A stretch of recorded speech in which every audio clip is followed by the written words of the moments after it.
Hello दोस्तों, welcome to ASC shorthand. आज की इस वीडियो में हम दैनिक जागरण के दिनांक 5 जून 2023 के संपादकीय का डिक्टेशन लेंगे। इस डिक्टेशन को हम 2 स्पीड में लेंगे, 80 वर्ड पर मिनट और 100 वर्ड पर मिनट। दोस्तों, 80 की स्पीड में आपका डिक्टेशन चालू होगा 5 सेकंड के बाद। तब तक के लिए आप रेडी रहिए। स्टार्ट। सबसे भयानक रेल दुर्घटनाओं में से एक बालेश्वर रेल हादसे में यह तथ्य सामने आना गंभीर चिंता का कारण बनना चाहिए कि इलेक्ट्रॉनिक इंटरलॉकिंग सिस्टम में गड़बड़ी के कारण यह दुर्घटना हुई। विस्तृत जांच रिपोर्ट इस पर और विस्तार से प्रकाश डालेगी, लेकिन एक ऐसे समय जब देश में ट्रेनों की संख्या और उनकी गति बढ़ती चली जा रही है, तब उनके सुरक्षित संचालन के लिए त्रुटिहीन तकनीक का उपयोग सुनिश्चित किया जाना अनिवार्य है। यदि यह सच है कि दक्षिण पश्चिम रेलवे के एक पूर्व अधिकारी ने इलेक्ट्रॉनिक इंटरलॉकिंग सिस्टम की अनदेखी होने की बात कही थी, तो फिर इसकी तह तक जाना चाहिए कि उनकी रिपोर्ट को गंभीरता से लिया गया या नहीं। इसी के साथ इस प्रश्न का उत्तर भी मिलना चाहिए कि इलेक्ट्रॉनिक सिग्नल मेंटेनर सही तरह काम करता है या नहीं। ट्रेनों के संचालन में ऐसी किसी तकनीक के इस्तेमाल की अनुमति नहीं दी जा सकती जो पूरी तरह भरोसेमंद ना हो या फिर जिसमें गड़बड़ी होने की तनिक भी गुंजाइश रहती हो। चूँकि बालेश्वर हादसा बहुत ही भयावह है और इस तरह के हादसे स्वीकार्य नहीं, इसलिए उसकी केवल सघन जांच ही नहीं होनी चाहिए, बल्कि यह भी सुनिश्चित किया जाना चाहिए कि भविष्य में इस तरह के हादसे ना हो। यह सुनिश्चित करके ही उस भरोसे को बहाल किया जा सकता है जो बालेश्वर रेल हादसे के बाद डिगा हुआ सा दिखने लगा है। रेल मंत्री की ओर से बालेश्वर हादसे की जांच सीबीआई से कराने की सिफारिश यह बताती है कि मामला बहुत गंभीर है, लेकिन मुद्दा केवल दुर्घटना के लिए जिम्मेदार कारणों और लोगों की पहचान ही नहीं, बल्कि यह भी है कि ट्रेनों का सुरक्षित संचालन कैसे सुनिश्चित हो।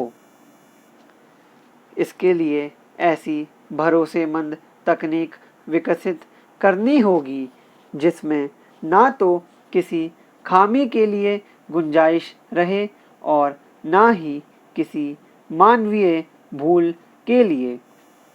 यह अच्छी बात है कि बालेश्वर रेल हादसे को लेकर लगभग एक स्वर से यह मांग उठी है कि उसकी गहनता से जांच हो, लेकिन इसी के साथ विरोधी दलों के कुछ नेता रेल मंत्री अश्विनी वैष्णव के त्यागपत्र की मांग करने में जुट गए हैं।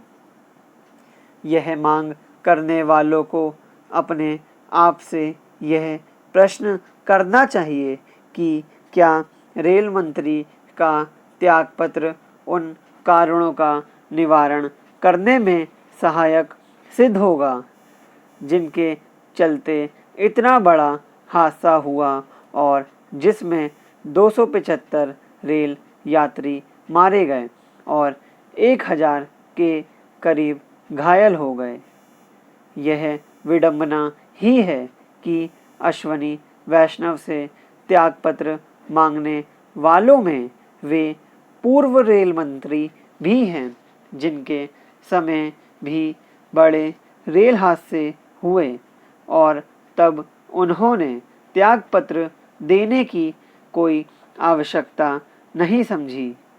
रेल मंत्री से त्यागपत्र मांगने वालों को इसकी अनदेखी नहीं करनी चाहिए कि उन्होंने रेलवे की हालत सुधारने और ट्रेनों के सुरक्षित संचालन की दिशा में उल्लेखनीय कार्य किया है। स्टॉप।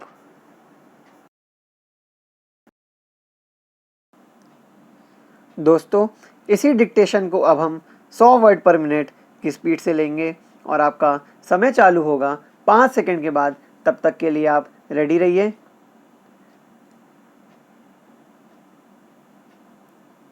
स्टार्ट। सबसे भयानक रेल दुर्घटनाओं में से एक बालेश्वर रेल हादसे में यह तथ्य सामने आना गंभीर चिंता का कारण बनना चाहिए कि इलेक्ट्रॉनिक इंटरलॉकिंग सिस्टम में गड़बड़ी के कारण यह दुर्घटना हुई।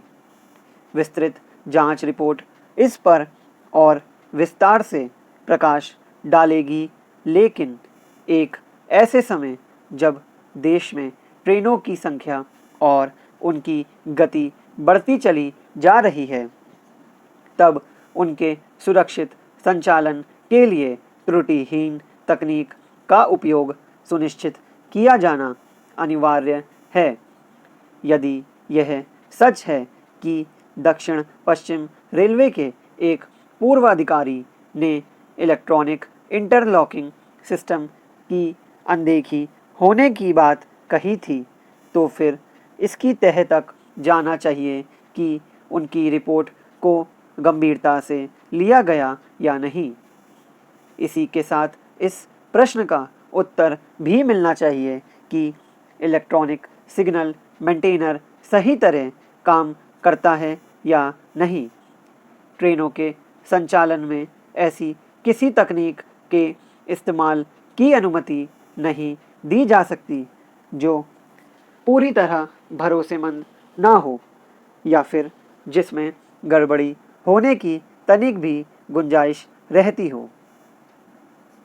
चूँकि बालेश्वर हादसा बहुत ही भयावह है और इस तरह के हादसे स्वीकार्य नहीं, इसलिए उसकी केवल सघन जांच ही नहीं होनी चाहिए, बल्कि यह भी सुनिश्चित किया जाना चाहिए कि भविष्य में इस तरह के हादसे ना हो। यह सुनिश्चित करके ही उस भरोसे को बहाल किया जा सकता है जो बालेश्वर रेल हादसे के बाद डिगा हुआ सा दिखने लगा है। रेल मंत्री की ओर से बालेश्वर हादसे की जांच सीबीआई से कराने की सिफारिश यह बताती है कि मामला बहुत गंभीर है, लेकिन मुद्दा केवल दुर्घटना के लिए जिम्मेदार कारणों और लोगों की पहचान ही नहीं, बल्कि यह भी है कि ट्रेनों का सुरक्षित संचालन कैसे सुनिश्चित हो।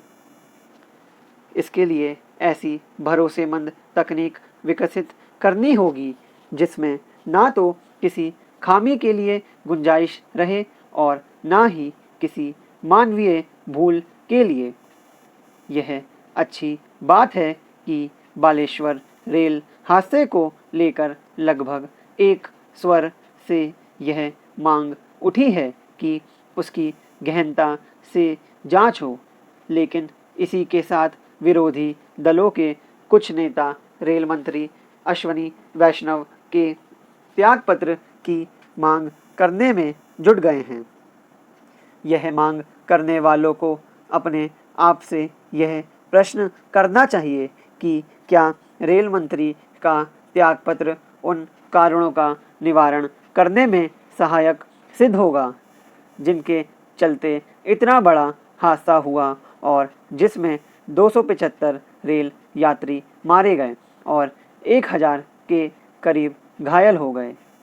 यह विडंबना ही है कि अश्वनी वैष्णव से त्यागपत्र मांगने वालों में वे पूर्व रेल मंत्री भी हैं जिनके समय भी बड़े रेल हादसे हुए और तब उन्होंने त्यागपत्र देने की कोई आवश्यकता नहीं समझी। रेल मंत्री से त्यागपत्र मांगने वालों को इसकी अनदेखी नहीं करनी चाहिए कि उन्होंने रेलवे की हालत सुधारने और ट्रेनों के सुरक्षित संचालन की दिशा में उल्लेखनीय कार्य किया है। स्टॉप।